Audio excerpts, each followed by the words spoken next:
Assalamualaikum warahmatullahi wabarakatuh. Video ini dibuat sebagai tugas mata kuliah Dasar-Dasar Ilmu Administrasi. Halo semuanya, sebelumnya perkenalkan, nama saya Febrina Zahradia dengan nomor induk mahasiswa 21811334139.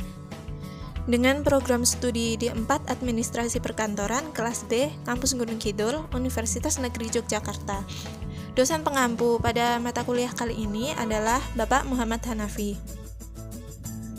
Baiklah, masuk kepada pokok bahasan kita kali ini, yaitu yang pertama ada ilmu organisasi yang berisi tentang pengertian, unsur dasar, dan macam-macam organisasi.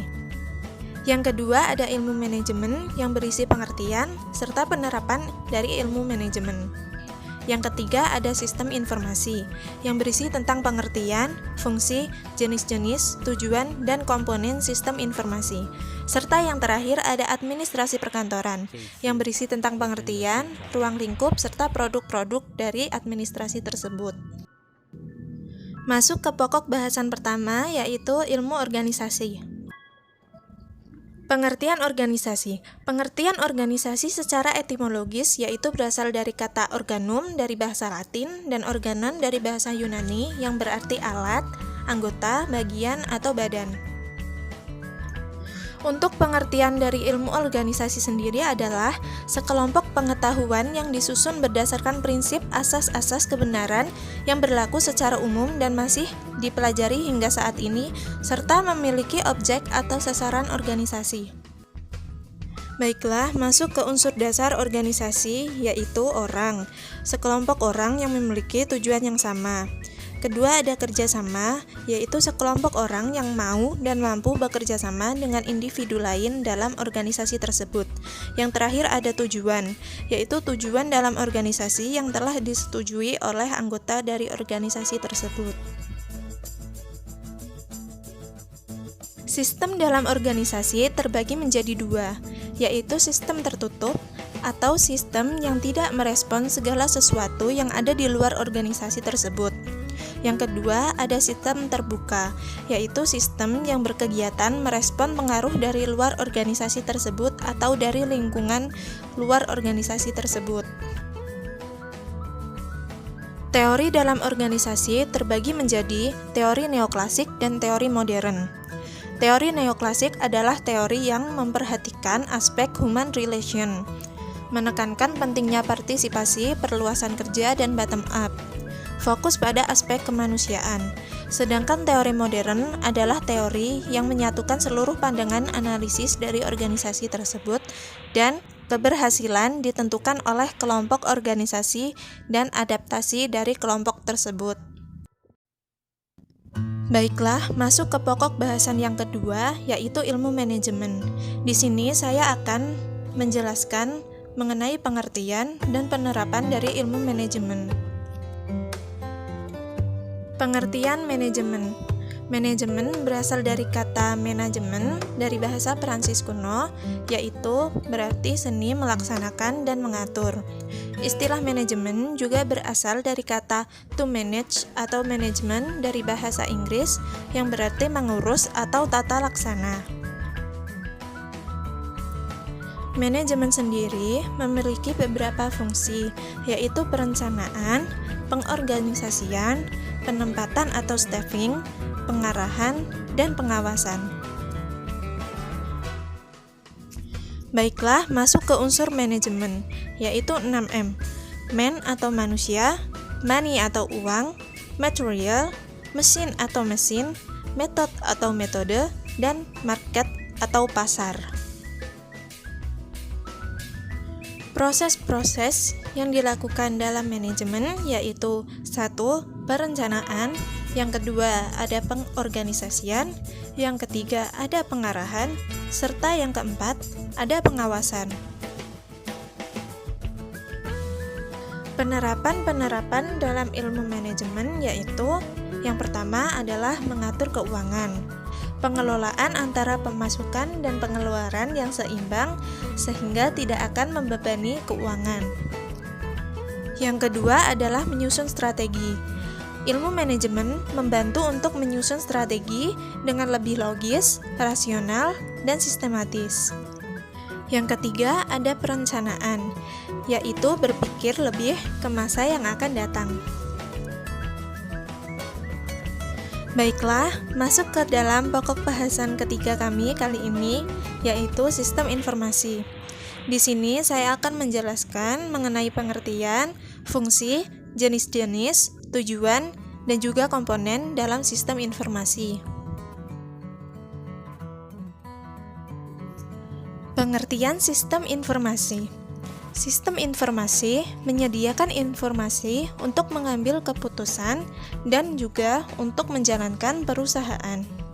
Namun, menurut para ahli, pengertian sistem informasi tersebut tidak hanya itu. Masih banyak lagi pengertian dari sistem informasi menurut para ahli. Ada beberapa fungsi dari sistem informasi, yaitu meningkatkan aksesibilitas data secara efektif dan efisien. Yang kedua adalah menjamin kualitas dan keterampilan dalam memanfaatkan sistem informasi. Yang ketiga ada memperbaiki produktivitas aplikasi pengembang dan pemeliharaan sistem. Yang keempat ada menetapkan investasi untuk sistem informasi. Yang kelima, ada mengidentifikasi kebutuhan keterampilan pendukung sistem informasi. Dan yang terakhir, ada mengembangkan, yaitu mengembangkan proses perencanaan yang efektif. Jenis-jenis sistem informasi. Sistem informasi ada 8 jenis. Mari kita bahas satu persatu jenis-jenis sistem informasi tersebut. Yang pertama, ada TPS, yaitu Transaction Processing System. Jenis ini bertugas untuk memproses data dengan jumlah yang besar. Yang kedua, ada OAS dan KWS, yaitu Office Automation System dan Knowledge Work System, yang bertugas menganalisis informasi pada data.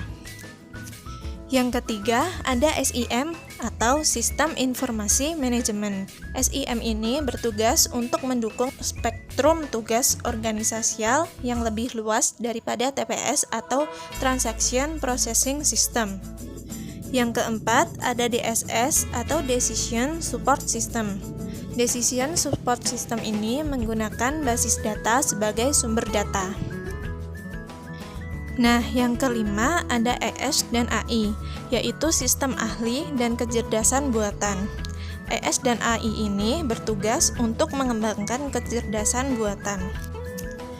Yang keenam ada GDSS dan CSCW, atau Group Decision Support System dan Computer Support Collaborative Work. GDSS dan CSCW ini bertugas untuk menyelesaikan masalah dalam bentuk pendapat, kuesioner, konsultasi, maupun skenario. Yang ketujuh, ada ESS atau Executive Support System. ESS ini bertugas untuk membantu eksekutif mengatur interaksi dari internal atau dari dalam organisasi tersebut. Dan yang terakhir ada SIA atau Sistem Informasi Akuntansi. SIA ini bertugas untuk implementasi sistem informasi yang berhubungan dengan akuntansi organisasi maupun perusahaan. Berikut adalah tujuan dari sistem informasi, yaitu relevan atau tepat pada orangnya, timelines atau tepat pada waktunya, dan accurate atau tepat pada nilainya. Komponen sistem informasi. Sistem informasi memiliki 6 komponen, yaitu komponen input, komponen model, komponen output, komponen teknologi, komponen basis data, dan juga komponen kontrol. Nah, berikut ini adalah contoh dari sistem informasi.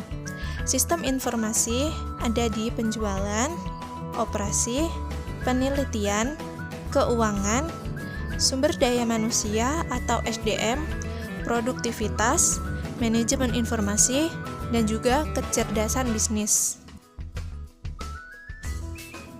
Baiklah, masuk ke dalam pokok bahasan terakhir, yaitu administrasi perkantoran.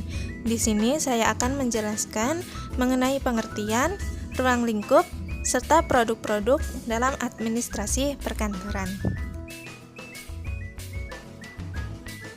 Pengertian manajemen kantor. Manajemen kantor adalah pengarahan menyeluruh terhadap aktivitas ketatausahaan kantor untuk mencapai tujuan dengan efisien dengan penataan agar pekerjaan berjalan dengan baik. Penataan atau pengelolaan pekerjaan kantor disebut dengan manajemen kantor. Ruang lingkup kantor. Aktivitas kantor berada di office planning, yaitu perencanaan perkantoran, office organizing atau pengorganisasian perkantoran, dan juga di office controlling atau pengawasan perkantoran. Sarana atau fasilitas kerja kantor adalah sarana-sarana atau fasilitas yang digunakan untuk menunjang pekerjaan di kantor, yaitu ada lokasi, gedung, peralatan, interior, dan juga ada mesin-mesin kantor.